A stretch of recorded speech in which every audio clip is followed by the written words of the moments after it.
एकता का प्रकाश इतना शक्तिशाली है, एकता का प्रकाश इतना शक्तिशाली है कि वह संपूर्ण पृथ्वी को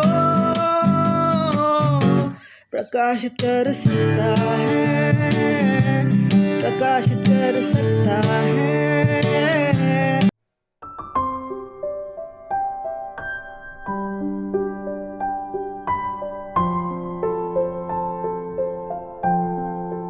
नमस्कार विद्यार्थी मित्र मैत्रिणींनो, विश्वासार्हता भरभराटीसाठी एक सर्वोच्च अट या सेशन मध्ये तुम्हा सर्वांचं मनापासून स्वागत आहे।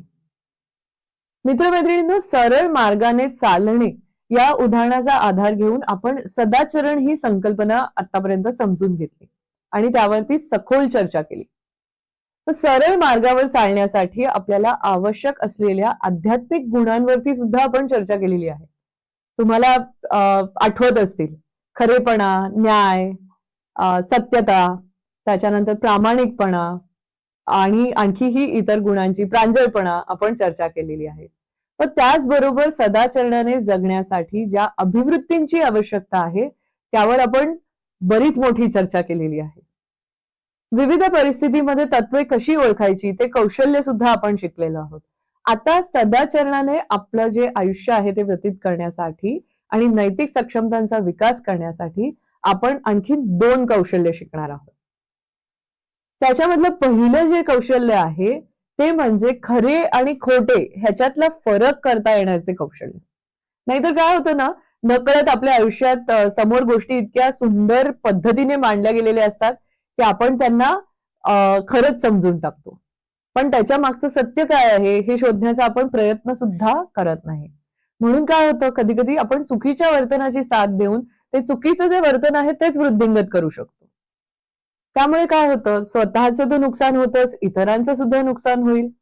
आणि सत्य ओळखण्यासाठी न्याय म्हणजे योग्य निर्णय किंवा निवाडा करणे व अंतःकरणाची शुद्धता, म्हणजे जिथे कुठल्याही स्वार्थी हेतू न बाळगता आपण काम करत असतो ह्याची गरज असते।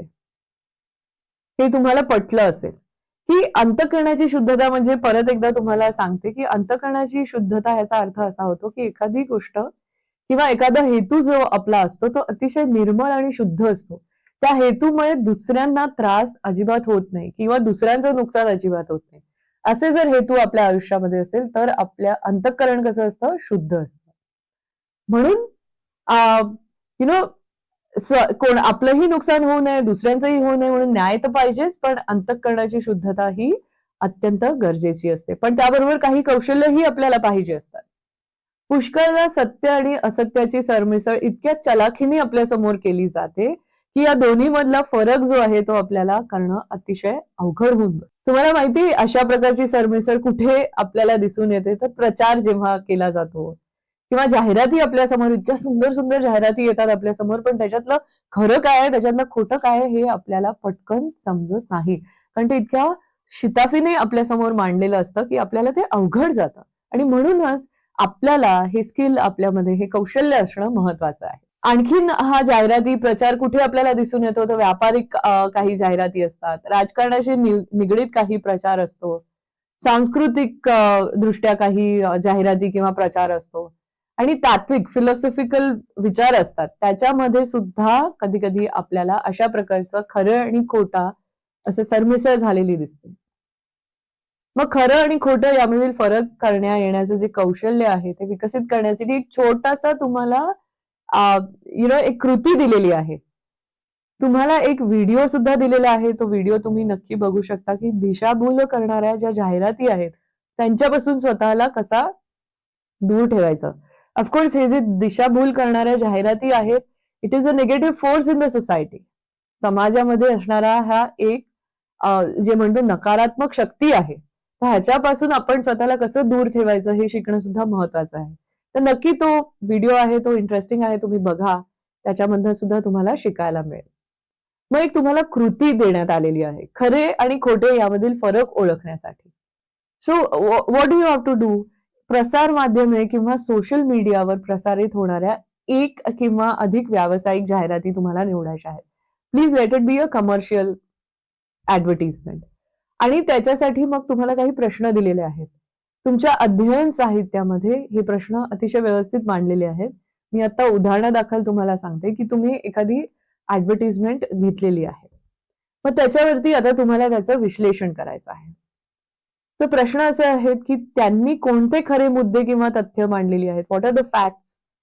मग या तथ्यांसह खोटी विधानं मिसळलेली आहेत का? काही खोटं मिसळलेलं आहे का?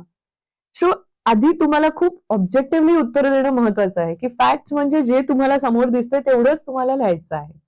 मग खोटी विधानं मिसळली आहेत का ते लिहायचं आहे. मग ती कोणती आहेत तुमच्या मते ते लिहायचं आहे. मग त्यांचं उत्पादन खरेदी केलं जावं ह्यासाठी ते काहीतरी माहिती लपवत आहेत का? त्याचा तुम्ही विचार करायचा आहे. आणि विचार करा ही जर माहिती बाहेर आली तर कोणी त्यांचं प्रॉडक्ट विकत घेईल का? त्यांनी ज्या काही कल्पना मांडलेल्या आहेत त्याच्या विरुद्ध जाईल, त्यांची विक्री होणार नाही. मग त्यांनी जो काही कन्क्लुजन मे बी दाखवलेला आहे, निष्कर्ष मांडलेला आहे, तो निष्कर्ष मांडण्यासाठी ते फॅक्ट्स वापरता आहेत का तेही विचार करणं तुम्हाला गरजेचं आहे.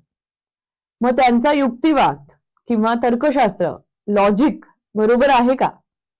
आणि छुप्या पद्धतीने ते कोणत्या अभिवृत्तींचा प्रसार करत आहेत हा सुद्धा तुम्हाला विचार करणं महत्वाचं आहे. For example, whenever anybody says that our educational institute, in our educational institute only you can get education, ही चुकीची अभिवृत्ती आहे. की शिक्षण हे आपल्याला अनेक विविध संस्थांमधून मिळू शकतं, पण जेव्हा ते म्हणतात की our education, our institute is the best किंवा आमचं एज्युकेशन घेतलं तरच त्याचा अर्थ एज्युकेशन घेणं होतं, असं जेव्हा विद्यार्थ्यांवरती, तरुण विद्यार्थ्यांवरती बिंबवलं जातं तेव्हा चुकीच्या अभिवृत्तींचा प्रसार होतो. सो अशा पद्धतीने ऑफकोर्स मी एक तुम्हाला उदाहरण दिलंय. तुम्ही तुमची ऍडव्हर्टिजमेंट ठरवू शकता कुठली तुम्ही घेणार आहात. मग त्यांच्या युक्तिवादांना अवैध ठरणारे काही मुद्दे आहेत का ते तुम्हाला लिहायचे आहेत. So please do this interesting activity, कारण त्याच्यातून खरं आणि खोटं किती शिताफीने आपल्यासमोर मांडलं जातं हे आपल्याला कळतं. आणि हे एक स्किल आहे which we want to develop in our life, which is useful for walking on the straight path. सदाचरणाने जाण्यासाठी आपल्याला ह्या कौशल्याची आवश्यकता आहे. मग सदाचरणासाठी आवश्यक दुसरी एक क्षमता आहे, ॲबिलिटी आपण त्याला म्हणतो, की वरवर काही गोष्टी सुरुवातीला निरागस वाटतात, परंतु नंतर आपल्याला सरळ मार्गापासून चालण्यापासून ते परावृत्त करतात. म्हणजे काय होतं, इनिशियली यू हॅव पार्टिसिपेटेड, तुम्ही गेलेला आहात, पण नंतर तुमच्या लक्षात येतं अरे हे एवढं इनोसेंट नाहीये, ह्याच्यामध्ये काही छुप्या गोष्टी आहेत आणि मी आता या गोष्टीमध्ये अडकलेलो आहोत.